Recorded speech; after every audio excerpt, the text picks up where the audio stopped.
I hear a lot, I guess, in the internet space and with people I know in real life, that it's difficult to get kids to eat fermented foods. And all I'll say is that, you know, there's a few things you could do.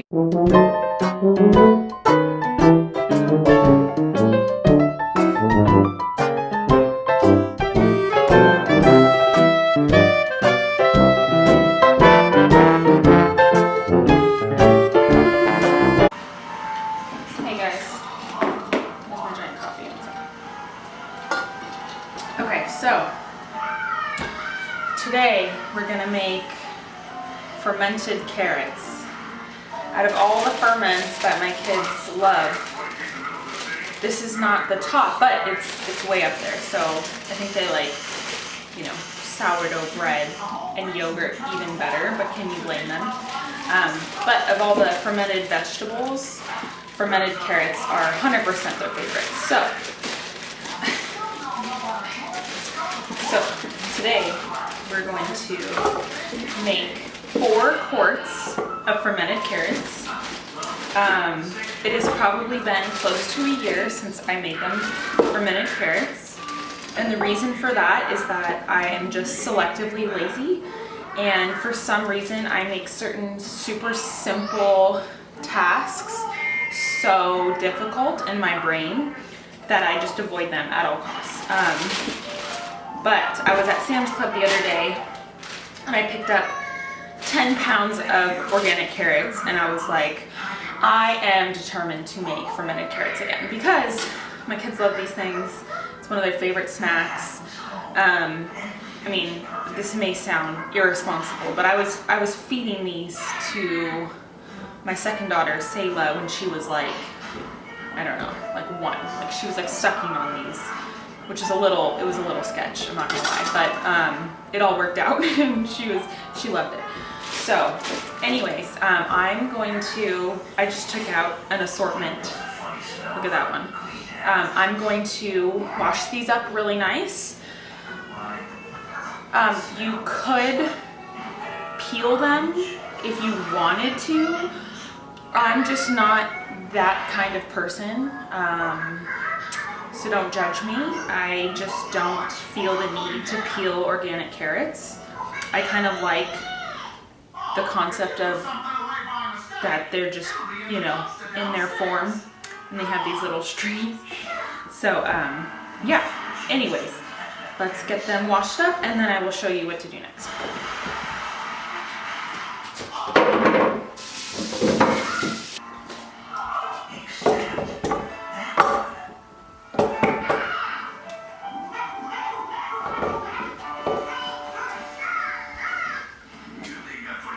Okay, I was just about to show you the next step, but baby Gail woke up. And I tried to explain to her, you know, Mom's creating a video. Can you please go back to sleep for 2 hours? And, you know, I laid there for like 7 minutes pretending I was asleep, and every time I opened my eyes, she was wide awake. So I said, you're coming with me. You're making the video with me. Yay! Okay, so let's do this. Okay, so the next step is we're going to cut our carrots. And the idea here's a quart mason jar. And I want to cut them, basically, I don't know if you can tell, there's like a rounded part right at the neck of the jar here. And I basically want to cut them to be just the height where it starts to round off. And the reason for that, you would think like I could, you know, stuff them in there and have them be this tall or whatever towards the top, but we're gonna fit glass weights in the jar that are like this thick. And I made the mistake before of making them too tall, and then you can't fit the glass weight in there, so it doesn't work. So what I typically do is I'll cut one to the right size, and I'll use that as like my measuring stick for the rest of them. And then I like to lay the jar on its side and stuff them in this way. That way they don't kind of lay all crisscross and take up too much space, but instead they kind of compact themselves in there so I can get as many carrots in as possible. So, okay. so let me show you with the first one here. So I'm gonna cut off the end. Obviously carrots, you know, they go from bigger to smaller, so we're gonna make it work. Oh, also what I do, I typically, I use like, I think the bigger side so I can get more carrot sticks out of it. And then whatever like little like nubbies that don't work, because obviously these are like big, right? So sometimes I can get 2 sticks out of a carrot. It'll make sense in a second. If not, I'm gonna have like a little section. I just save all that in a pile, and then I'll get another mason jar later, and we'll either just eat them raw, or I will, like if I have extra brine, I'll fill up a whole nother jar with just the little pieces, and we'll ferment that, and that's really good too, because it doesn't really matter what shape they are. Okay, so let's see. So if I put this in here, see I'm kind of gonna feel to where it's like that right at the base of the neck of the jar. Put my finger here. I'm gonna cut. Okay. And then I'm gonna cut it in half. And then I personally like to cut it in half again. If you have a really giant carrot, you can do it in like thirds. But I find this is a really enjoyable carrot stick to eat. So we're gonna drop that in the jar and see where it falls. Now honestly, this was like a little short, but better to be short than to be too tall. So I probably wouldn't use this to be like my guide. Let's try another one. So let's see. So this was a little short. I'm gonna line it up and make this guy a little bit longer. Okay, so now let's try that. Cut the half, cut it in half again. I mean, honestly, that's kind of a giant stick, but it'll work. Okay. Okay, so now let's put this guy in the jar. Okay, perfect. So see, I don't know if you can tell, see how it lands right where it starts to bend at the neck of the jar. That's what I want. Okay, so I'm gonna leave this jar on one side. Okay, and I'm gonna start stuffing in the sticks. Again, if some are a little shorter, it's fine. Oh wait, I need a measuring stick. Okay, so this was a big carrot, so see how I just cut it to fit the size of like my model carrot. Okay, so now I'm gonna cut in half. So I'm basically cutting one of the whole carrots in fourths. Again, if you have like a super thick carrot, you may end up cutting it in thirds. Oh my gosh, the baby's, she's under the tripod. What did you do? Here, watch out. Let go. Let go. Here. You want this? Okay. All right. We're moving on. We're gonna try. Okay. My goal is to just not have a baby screaming in the video. That would be so cool. And I normally, like if you look at my other videos, I do voiceovers because, you know, having kids is loud at all times. And there's always something, like if you hear, there's literally, my 2 older kids are watching Curious George in the other room, and we can't find the remote that turns the volume up or down. So it's just on the volume level of loud. And, you know, it would be wise of me to turn off the TV while I record this video. But I kind of weighed my choices, and it was either keep the TV on and have that competing with my voice, which may drive you absolutely insane, and I totally get it, or, you know, my oldest daughter would be here and she would be asking 27 philosophical questions of why, you know, health is needed in the world on multiple levels. And then, you know, my daughter, Sayla, the 2-year-old, would be like constantly trying to knock the tripod over and eat all the salt. So I can already, you know, foresee that. So for this video I chose TV in the background, so sorry in advance. But and now that the baby's awake, this should be super interesting. But you know what, it may just work. And I also decided the other day, if I wait for the perfect quiet opportunity to record a video in my house where the lighting is good, it's not like midnight and the kids are all quiet, I will never record a video again. So that realization, just being real about that with myself, I said, you know what, let's do it. And if it absolutely drives people crazy to listen to the background noise, I 100% understand. And I would, depending on my mood, I would click off too. But if you want to check out these fermented carrots, keep watching. So you can tell this jar is getting full. It's getting there, right? But we still probably have 1 to 2 carrots left. No chair. No. Knife. I have a knife. Yep, you're right. I'm cutting carrots. Do you like fermented carrots? No, you can't help me this time, Kay? Because carrots are hard. Listen. When I cut mushrooms next, you can cut, okay? Okay, so look, so I'm stuffing these in here. But see, I still have like a little bit of room. I find, you know, creating, oh, look at that. It's a little short, but we're gonna do it. Oh, ow. No, Sayla, no. No. Sayla Bell, okay. Oh, slippery. Okay, so we're gonna shove that in. You just make it, okay. And shove that in. So, it's not, whoa. Okay, she's coming up. All right.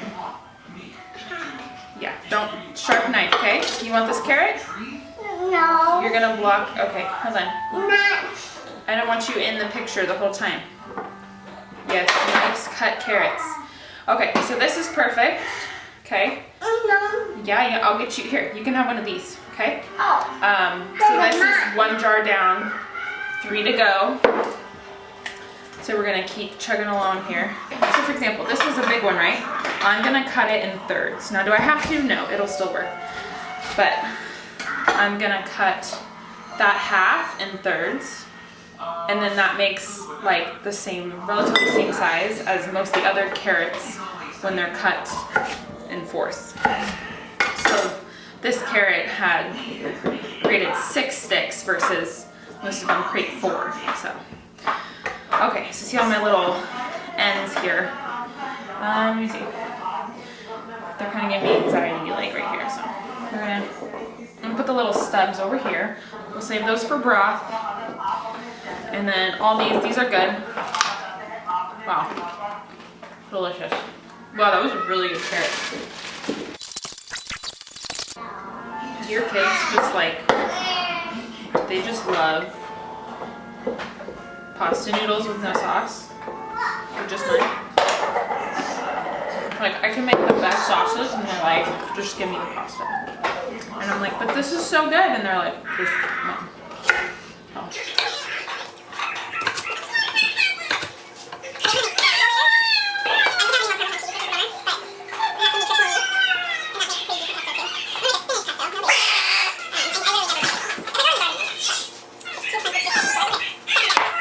Okay, so now we need to make the brine. The brine just means salt water.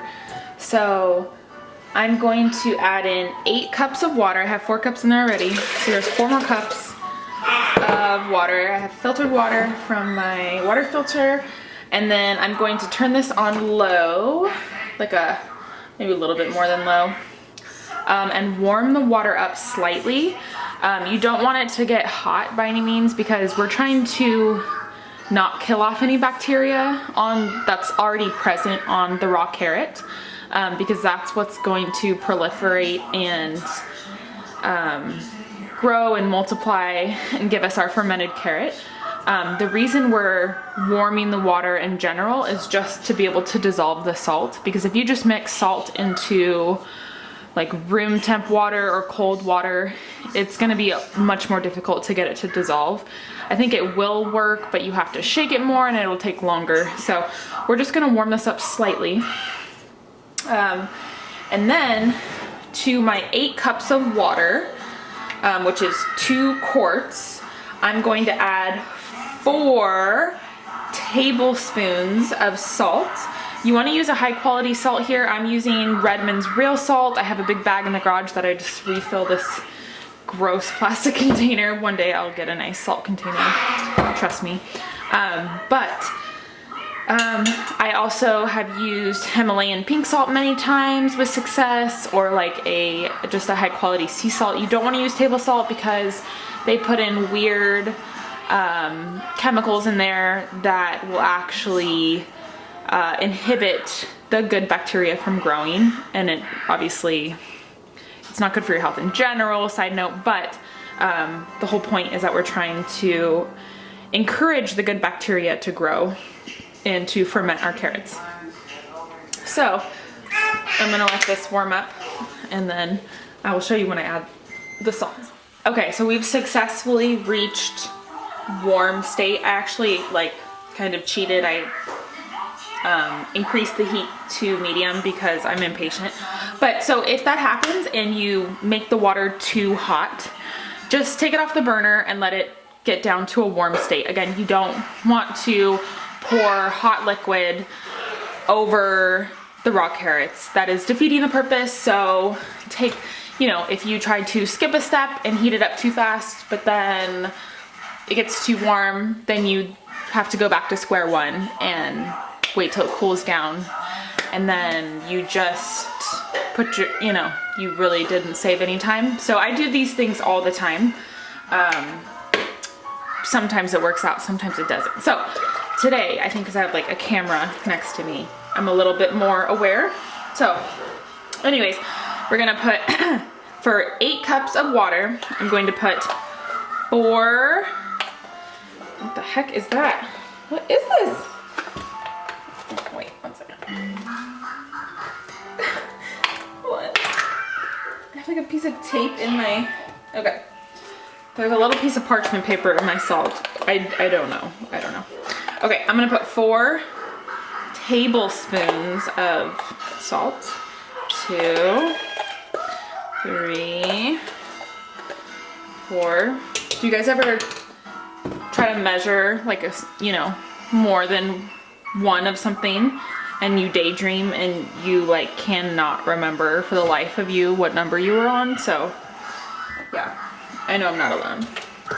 Happens to me way too many times to admit. Okay, so I'm gonna take just a wood spoon, mix it around. So it's warm right now. See how it looks cloudy? Looks a little pink from the salt, which is pink. So I'm just gonna give it a nice mix. Okay. So I did that. That's gonna help dissolve it. And then I'm gonna mix it again. So I can see some at the bottom that doesn't want to cooperate. So we're gonna keep helping it, and worst case, there's always gonna be a little bit that just doesn't get with the program, and that's okay. It'll all work out, okay guys? So I'm going to go back to the counter with the jars of carrots, and we're gonna pour over the liquid, and I'll show you what to do next. Okay, here we are. Again, save these in a Ziploc bag, put them in your freezer, and add them to your bone broth. At least that's what I do. Some people think that's gross. I obviously don't.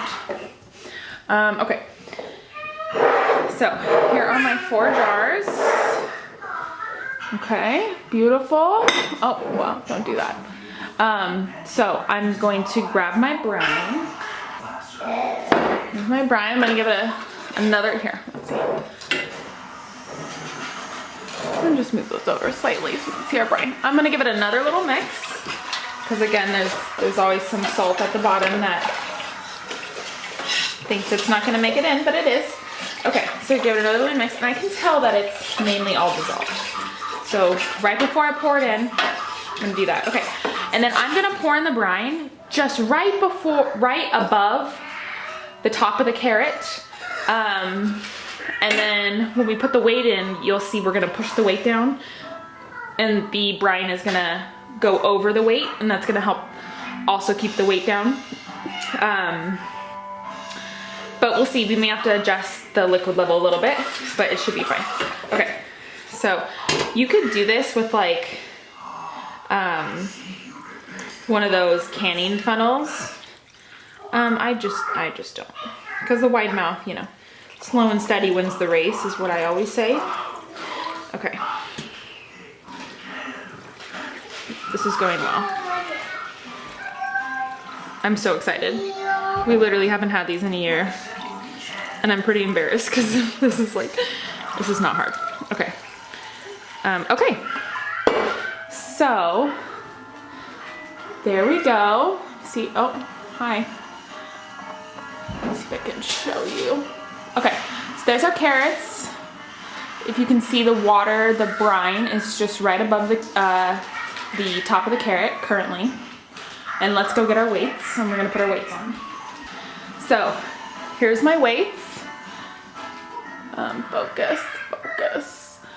They have these cool little indents and this glass piece in the center to help you pinch and lift up the weight, because it's gonna be very slippery. So when you wanna taste your carrots, see if they're done, and when they're ultimately done and you wanna put them in the fridge, you're gonna take the weight out. But I did lots, kind of like an obscene amount of review research on glass weights before I bought them, and these had really awesome reviews. They're from a company, I don't know how to say the name, it's like So Legit or something. I don't know. I'll link them below. But I love these. I bought 2 boxes of them. They give you 4 weights per box, so I have 8 weights, and that's been more than enough. Like when I'm really on my fermenting game, sometimes I get in trouble, but I have other stuff. Anyways, okay. So the reason you use a glass weight, in case you're wondering, is that it makes sure that the vegetable stays underneath the brine the entire time that it's fermenting. And the reason is because the brine creates a oxygen-free environment, which prevents bad bacteria from forming. And it allows the good bacteria to proliferate. You know, the salt is also helping in that. So we don't want any veggies popping up. If that happens, they may get moldy. It could ruin your whole ferment, or you would just have to scoop out those. But we just don't even want to have that issue. So we're gonna take a weight and we're gonna plop it in. Okay, take the weight, plop it in. Take the weight, plop it in. Uh-oh, Yellow's eating paper. So, okay, here's the 4th weight. Okay, so now I'm going to push the weight down, you know, kind of hard. Oh. And if you see a little bit of brine, like pooled into that little area, that allows you to pinch. Okay, so I'm gonna do that again. Push, push, push, push. Oh. I mean, it shouldn't be that hard, but it's okay. As long as you can tell that the carrots are fully submerged, you're good to go. Okay, so now we're gonna put the caps on. You wanna put a lid on the jar while they are fermenting on your counter.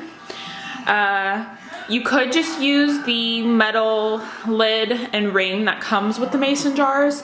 I find though when I ferment, the brine or the vinegar tends to kind of like rust it, and I don't know about you, but I'm not like super into having rust near my food.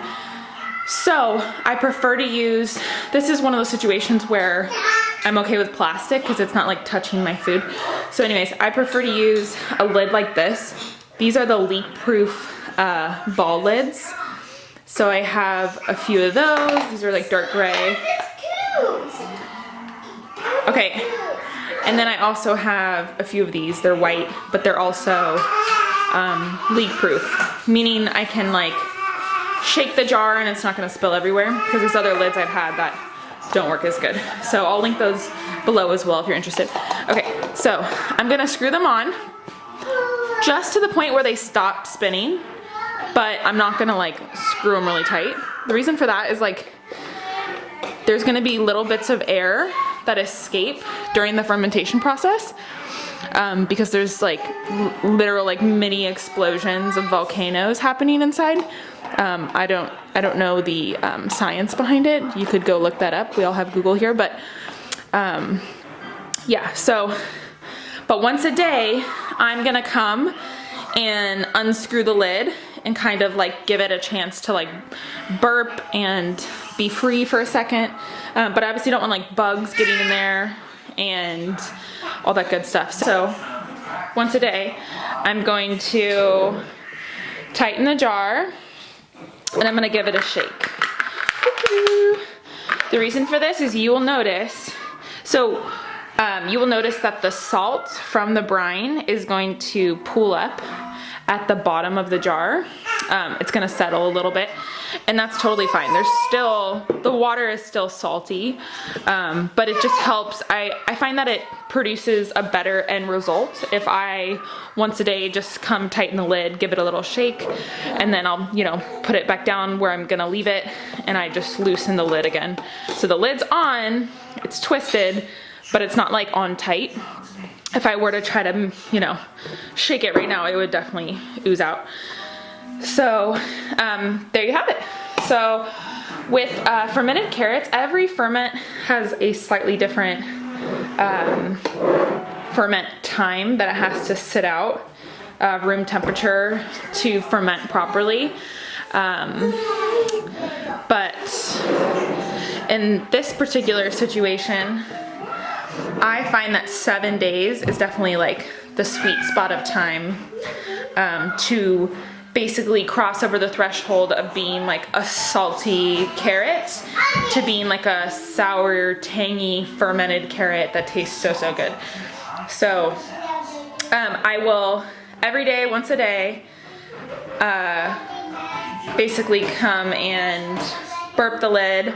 Like I'll open it up, check it out, make sure none of that like white yeasty stuff is there. If there's like that white yeasty stuff, I don't know if I mentioned this before, you just scoop it out. You can mix the brine back up and it'll like kill any of like the yeast. It's not poison. It's not mold that's going to suck your life away. It's okay. So, yeah. But I will come over here, burp it, check it out, put the lid on tight, shake it up, redistribute that salt, and then loosen the lid again, walk away, and that'll be good. So again, by the 7th day, I would say even by like the 5th or 6th day, I would start, taking out my weight and saying like, okay, like where are we at? So I would take a carrot out, give it a little nibble. If it's still salty, like if it tastes noticeably salty, it's not ready yet. But if it's crossed this threshold where it doesn't taste salty anymore and it's tasting sour, like tangy, then you have succeeded in making your fermented carrots. Okay, so I just moved the jars over to like an area of my counter where they're not gonna be like obnoxiously in the way. I can still do stuff on, this part of the counter and everything. So I either have them there or I put them, there's like another part of my counter over by the stove. As long as they're not like in direct blaring sunlight, they will do fine. And once you've reached that tangy flavor and you know that they're fermented, you can leave them out longer on the counter and get an even tangier flavor if you'd like. I find that 7 days is really perfect. But you could do more if you like more.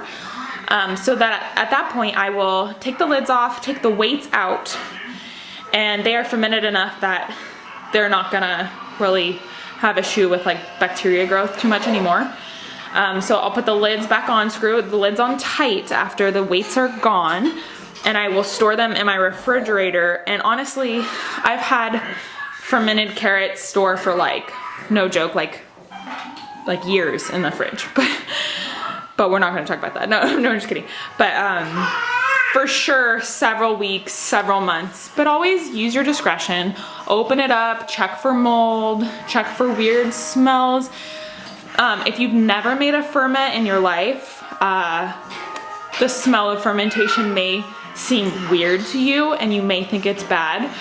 I would encourage you to, you know, maybe buy something fermented from the store and smell what it smells like, so you know that it's not bad. Like, there's a difference between like something that's gone bad and something that is fermented and sour. So yeah, just different bacteria smells going on. So yeah, I will check back in 7 days and I will show you what they look like when they're done. They're honestly gonna look pretty much the same. They're gonna change in color slightly, but one of my favorite things about this ferment, guys, is that the carrots stay crunchy. I've tried a lot of different ferments and they get kind of like soggier in texture or less firm in texture when the fermentation period is over, or even like pickles, depending on the variety of pickle, you have to add in like something with tannins, or I think it's like sodium chloride or something, to maintain the crispiness of the pickle. But like I said, in this situation, in this case, it stays crispy.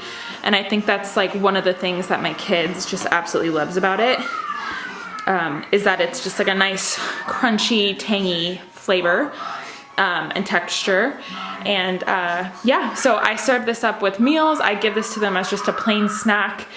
It, you know, travels really well. Like, say you want to go somewhere and bring a fermented snack, you just take a few out of the brine and put it, say, like in a glass container or like whatever, like a little baggie, and take it with you, and you don't have to have it sitting in brine when you're traveling with it. It's already fermented, as long as you know, eat it within the day or whatever.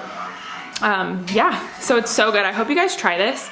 Again, I'll show you what it looks like in 7 days, and please let me know in the comments if you do try it and what you guys think about it, if your kids like it. Yeah, I'm excited to hear what you guys have to say. Okay, bye. Okay, so here we are in the 7th day. So the carrots look like this. This is probably not the best example because we ate some out of this one. But let's open up the jar to take a look. So again, we have the weight on here. I'm just gonna, that's why I love these ones that have the ability to pinch it. So I'm just gonna pinch it, open it, take it off. And, oh, I'm spilling juice everywhere. Oops. Okay, so the carrots, they kind of have like a white, I don't know if you can see that, a little bit of a white film on top, but that's totally fine. There's nothing wrong. It's kind of just like a salt brine layer. So, but they should look kind of cloudy like this, and they're gonna pretty much look exactly the same as they did when you put them in there. So they are more bendy than they were like super firm when we first put them on, but they definitely still retain a really good crunch. So hopefully in the camera you can hear this. Let's see. So good. So by the 7th day, they don't taste salty anymore. They just have that really good vegetable ferment flavor. If you've never fermented a vegetable before,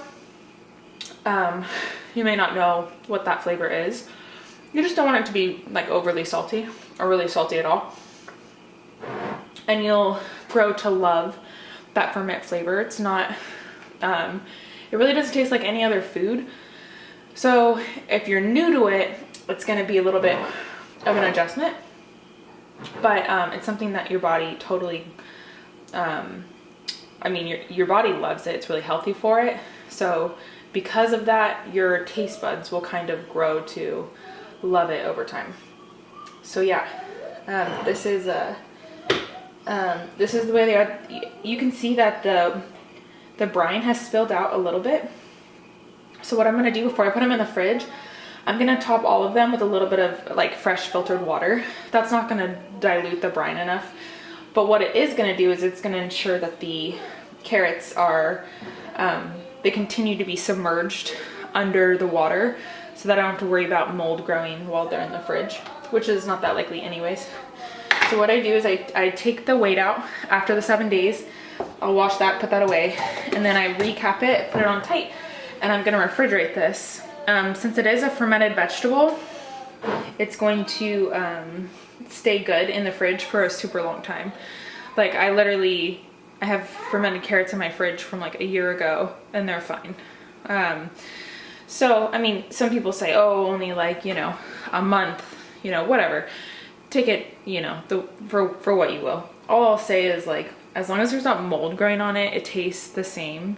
And, you know, it doesn't smell really like off-putting. I'm not talking about like a fermented smell, but it doesn't have like a bad rancid smell. Then it's probably fine, honestly. So, yeah, we love these. Totally kid approved. One of my kids' favorite snacks. You can see from, I don't know if it's this jar or one of the other ones, we've already got into the jars today and probably eaten like 5 or 6 of them. So they're so good. We're excited to have them back in the rotation. And since they're so easy, hopefully this video will remind myself to continually make them, because it really is just easy, takes very little time in preparation, and it's just a really healthy snack that, you know, not only you will enjoy, but also your kids. And I also like how it's not, you know, some ferments I eat because it's like, I tell myself this is really good for me, but I don't necessarily enjoy it like so much that I would just want it by itself. I have to have it with like eggs or meat or something. What's cool about the fermented carrots is like they can totally stand alone. Like I said, you can take a few out of the brine, put them in a baggie, and take them with you out for the day, like for a snack. And it works really well that way. So yeah, I'm gonna top them off with some water, put them in the fridge, and we're good to go. I totally hope you guys try these out and let me know if you do. And also I'm interested, what's your favorite ferment? And what are your kids' favorite ferments? And I'll also say this too, I hear a lot, I guess in the internet space and with people I know in real life, that it's difficult to get kids to eat fermented foods. And all I'll say is that, you know, there's a few things you could do. I would say include them in the process of making the fermented foods. I think anytime kids are involved in making anything, they're more likely to at least try it. And you'd probably be surprised at what kids may like. You know, you may assume that they don't like something that's not just like a very bland food, but you never know. I also would say that if you just start incorporating this into your daily diet every day, and you just tell your kids this is what we eat, this is, you know, you just don't make a big deal out of it. You just, you know, this is just part of the array of foods that we eat in our family. You'd be surprised what they'll eat. So at least with my kids, from the time they're like babies, I'm giving them fermented foods, you know, obviously at the age of being able to eat. So around, you know, 9 months to a year. And they love it. All my kids, I have 3 little girls, they've all been fine with fermented foods from that age upwards, and they don't think anything about it. And I kind of laugh because my oldest is almost 5, and you know, she loves to kind of like spout off all the health benefits because she's like, I don't know, she's kind of like a health freak like me, which is so funny. She's just like her mom, which makes sense. Also, one quick note, this is probably not helpful at the very end of the video, but you can see I have a paper towel underneath. I was reminded after the first day of having these out on the counter that the fermentation that goes on at the very beginning, it kind of creates like a bubbling over effect and causes a little bit of like the brine to spill out on your counter. It's not that big of a mess. Sometimes I'll put the jars in like a, you know, like a shallow baking dish or something to contain the water, or just like a paper towel like this does just fine. Or you can just clean up the mess, because it really only happens like the first to second day, and then you don't have to worry about it after that. So yeah, that's the fermented carrots. Please let me know what you think in the comments. Thanks guys.